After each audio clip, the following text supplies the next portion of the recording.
नमस्कार. अनसुनी कहाण्यांमध्ये तुम्हा सर्वांचं स्वागत. आपल्या आजूबाजूला अशा अनेक गोष्टी घडतात ज्यावर कधीकधी विश्वास ठेवणं कठीण होतं. आज मी तुम्हाला घेऊन जाणार आहे 1985च्या अशाच एका सत्यघटनेकडे, जिथे विज्ञानाचे नियम संपतात आणि सुरू होते एक अंगावर काटा आणणारी अनसुनी कहाणी, एका जिवलग मैत्रिणीची जिने मृत्यूलाही चकवलं.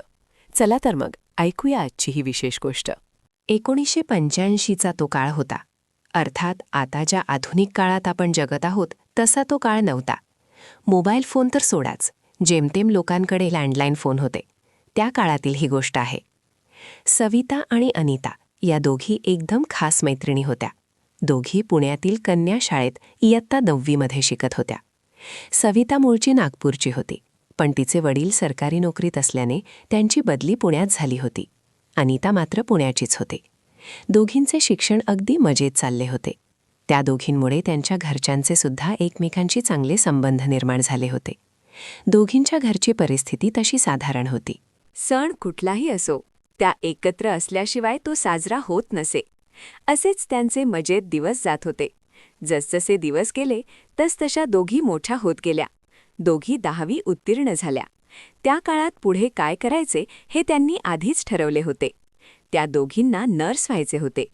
त्यानुसार त्यांनी पुण्यातील आर्म्ड फोर्सेस मेडिकल कॉलेज AFMCमध्ये प्रवेश घेतला. दोघींचे शिक्षण उत्तम चालले होते. काही वर्षांत दोघींनी आपले शिक्षण पूर्ण केले आणि नर्सिंगची परीक्षा उत्तीर्ण झाल्या. त्या दिवशी त्यांचे घरचे आणि त्या दोघी खूप आनंदात होत्या. त्यांनी आपले उद्दिष्ट पूर्ण केले होते. आता दोघीही नर्स झाल्या होत्या. काही दिवसांतच दोघींना पुण्यातील 2 वेगवेगळ्या हॉस्पिटलमध्ये नोकरी लागली. दोघींच्या नोकरीचे ठिकाण एकमेकांपासून लांब असल्याने आता रोज भेटणे होत नसे. नर्सिंगचा जॉब असल्याने सुट्टीचा असा कोणताही निश्चित दिवस नसायचा. कधी सुट्टी रविवारी असायची, कधी शनिवारी, तर कधी सोमवारी. तरीसुद्धा आठवड्यातून एकदा त्या भेटतच असत. पण काही दिवसांनंतर कामाच्या व्यापात ही भेटही कमी होऊ लागली. योगायोगाने अशाच एका रविवारी दोघींना सुट्टी होती. तेव्हा त्या एकल्या. अनिता म्हणाली, "सविता, मला तुला काही सांगायचे आहे." सविता म्हणाली, "काय ग? बोल ना." अनिता उद्गारली, "माझे एका मुलाशी जमले आहे." सविता म्हणाली, "अगं, काय सांगतेस? कधी झाले हे सर्व?" अनिताने आनंदाने विचारले. "काही महिने झाले. आमच्या हॉस्पिटलला जी कंपनी वैद्यकीय उपकरणे पुरवते तिथे तो कामाला आहे. तो मूळचा अमरावतीचा आहे." सविता म्हणाली, "अरे वा, अभिनंदन. मग घरी सांगितले की नाही?" अनिता म्हणाली, "नाही, पण आता लवकरच सांगेन." अशा त्यांच्या गप्पा रंगल्या. गप्पांमध्ये वेळ कसा गेला कळलेच नाही. जसा अंधार पडू लागला तसा दोघींनी एकमेकीजवळ भेटला आणि आपल्या घरी निघून गेल्या. मध्ये बरेच दिवस गेले. तो शनिवारचा दिवस होता आणि अनिताला सुट्टी होती. अनिता घरी असतानाच दाराची बेल वाजली. अनिताने दरवाजा उघडला तर समोर सविता उभी होती. "अगं सविता, तू? काही फोन नाही, काही कळवले नाही आणि अशी अचानक कशी?" अनिताने आनंदाने विचारले. सविता हसली. तिच्या चेहऱ्यावर आनंद ओसंडून वाहत होता. हसत सविता म्हणाली, "पुढच्या महिन्यात माझा साखरपुडा आहे आणि त्याच्या पुढच्या महिन्यात लग्न." ते ऐकून अनिताला खूप आनंद झाला. "अरे वा, अभिनंदन. मग घरच्यांचा होकार मिळाला तर?" अनिता आनंदाने उद्गारली. "हो अनिता, देवाच्या कृपेने सगळेच छान जमून आले आहे. लग्नाला आईबाबांना सुद्धा घेऊन ये आणि तू मात्र काही दिवस आधीच यायचे आहेस." सविता म्हणाली. "म्हणजे काय, नक्कीच येणार." अनिता म्हणाली. लग्नाचे बोलावणे करून सविता तिच्या घरी निघून गेली. साखरपुड्याचा दिवस उजाडला. अनिता आपल्या आईवडिलांसोबत तिथे गेली होती.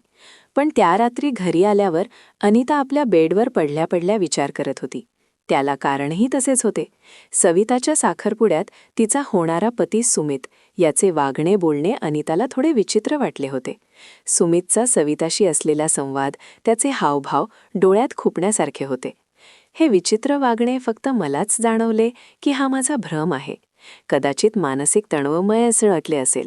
असे अनेक विचार तिच्या मनात येत होते.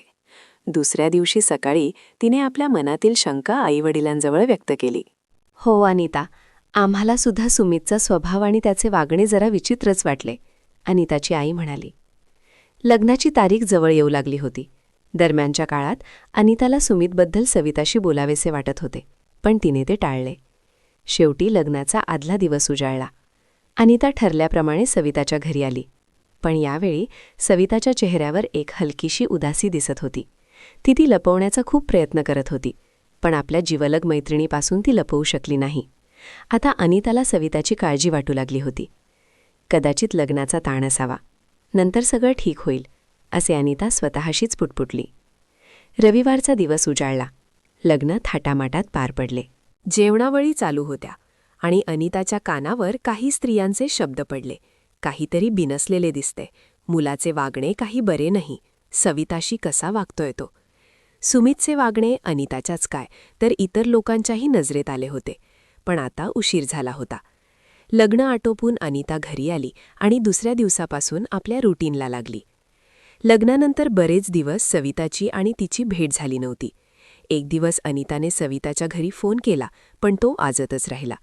शेवटी अनिता स्वतः तिला भेटायला घरी गेली, पण घराला कुलूप होते. हॉस्पिटलमध्ये फोन केल्यावर समजले की सविता रजेवर आहे. कदाचित बाहेरगावी गेली असावी, असे अनिताला वाटले. आठवडा उलटून गेल्यावर अनिता पुन्हा सविताच्या घरी गेली, तेव्हा सविता घरीच होती. अगं सविता, काय पत्ता तुझा? लग्न झाल्यावर गायबच झालीस. कशी आहेस तू? अनिताने विचारले. मी ठीक आहे ग. लग्न झाल्यावर खूप बिझी होते, बाहेरगावीसुद्धा गेले होते, त्यामुळे भेटता आले नाही, सविता म्हणाली. अशा त्यांच्या गप्पा रंगल्या आणि त्यांनी यापुढे नियमित भेटण्याचे ठरवले. काही काळातच अनिताचे सुद्धा एका चांगल्या मुलाशी लग्न जमले. सविता लग्नाला आली होती. अनिताचे वैवाहिक जीवन खूप सुखात चालले होते. दरम्यान सविता गरोदर असल्याची बातमी समजली, तेव्हा अनिताला खूप आनंद झाला. सविताने एका मुलाला जन्म दिला.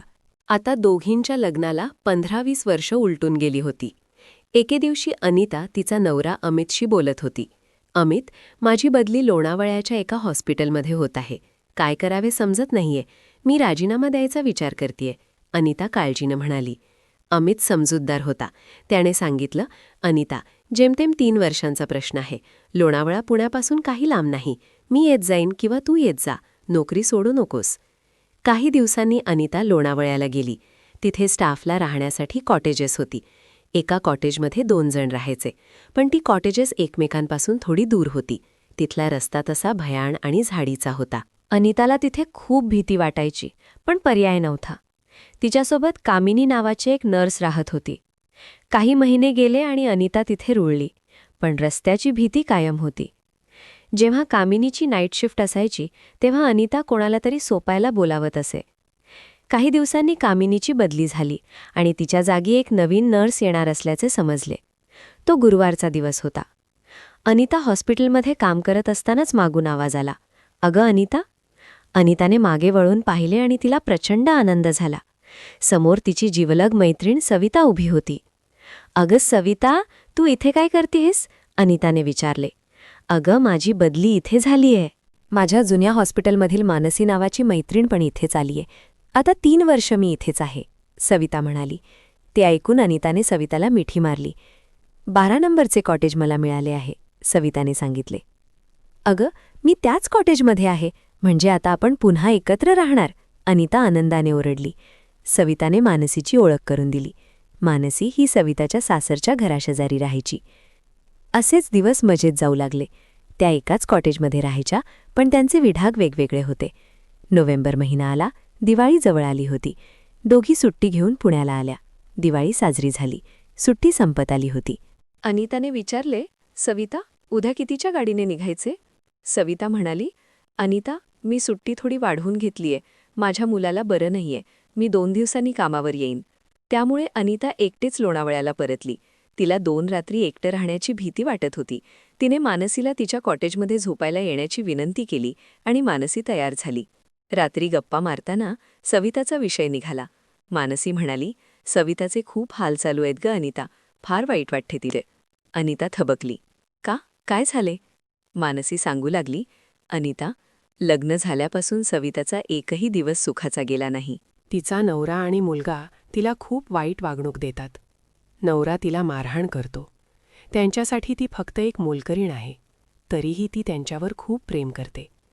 तिने एकदा आत्महत्येचा विचारही केला होता, पण केवळ मुलासाठी ती थांबली. हे ऐकून अनिताला धक्का बसला. तिला सुमितचा खूप राग आला. रात्र बरीच झाली होती, म्हणून दोघी झोपल्या. दुसऱ्या दिवशी संध्याकाळी सविता येणार होती. तिला याबद्दल जाब विचारायचा असे अनिताने ठरवले. दुसऱ्या दिवशी संध्याकाळ झाली. पाऊस मुसळधार सुरू झाला. विजा कडू लागल्या आणि अचानक वीज गेली. अनिताला भीती वाटू लागली. रात्रीचे 9 वाजले तरी सविता आली नव्हती. अचानक कॉटेजच्या दरावर टकटक झाली. अनिता घाबरली. कोण आहे? अनिता, लवकर दार उघड, मी सविता. अनिताने दार उघडले आणि समोरचे दृश्य पाहून ती हादरली. सविता रक्ताबांबाळ झाली होती. तिला अनेक जखमा झाल्या होत्या. सविता, हे काय झाले? अनिताने ओरडून विचारले. अनिता, हे सगळं नंतर बोलू, आधी माझ्यासोबत चल. आमच्या गाडीचा अपघात झालाय. माझा नवरा आणि मुलगा जखमी अवस्थेत गाडीत अडकले आहेत. त्यांना वाचवावे लागेल, सविता घाईने म्हणाली. अनिता हॉस्पिटलच्या दिशेने धावली. तिने सखाराम नावाच्या रुग्णवाहिका चालकाला सोबत घेतले. अनिता, सविता आणि सखाराम अपघाताच्या ठिकाणी पोहोचले. तिथे गाडी झाडाला धडकली होती. लोकांनी सुमित आणि मुलाला बाहेर काढले. अनिताने त्यांच्यावर प्राथमिक उपचार केले. तेवढ्यात वर्दीतील लोक ओरडले, खाली अजून कोणीतरी आहे, त्यांनाही बघा. अनिता तिथे गेली आणि समोरचे दृश्य पाहून तिची वाचाच बसली. ती तिथेच बेशुद्ध होऊन पडली.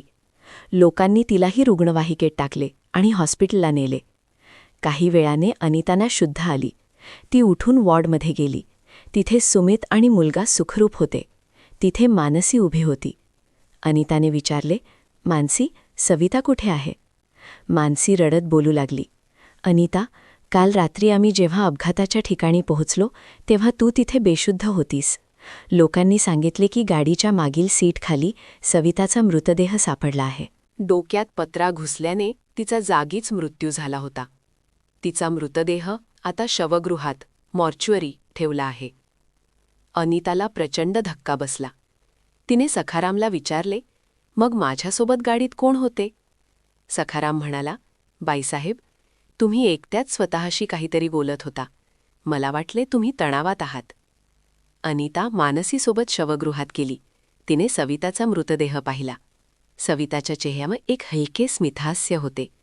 स्वतःवर इतके अन्याय होऊनही आपल्या पतीचे आणि मुलाचे प्राण वाचवण्यासाठी ती आत्मा बनून आली होती.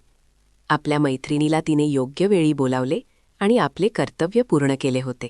मैत्री फक्त जिवंतपणेच नसते, तर ती मृत्यूनंतरही जपली जाऊ शकते. हेच या कथेतून आपल्याला जाणवतं. सविताच्या या त्यागाबद्दल तुम्हाला काय वाटतं? कमेंट्समध्ये नक्की सांगा. जर तुम्हाला ही कथा आवडली असेल तर व्हिडिओला लाईक करा. आणि अशाच अनेक न ऐकलेल्या, थरारक आणि सत्य घटनांसाठी आपल्या अनसुनी कहाणी या चॅनलला नक्की सबस्क्राईब करा. भेटूया पुढच्या एका नवीन अनसुनी कहाणीसह. तोपर्यंत काळजी घ्या आणि पाहत रहा अनसुनी कहाणिया.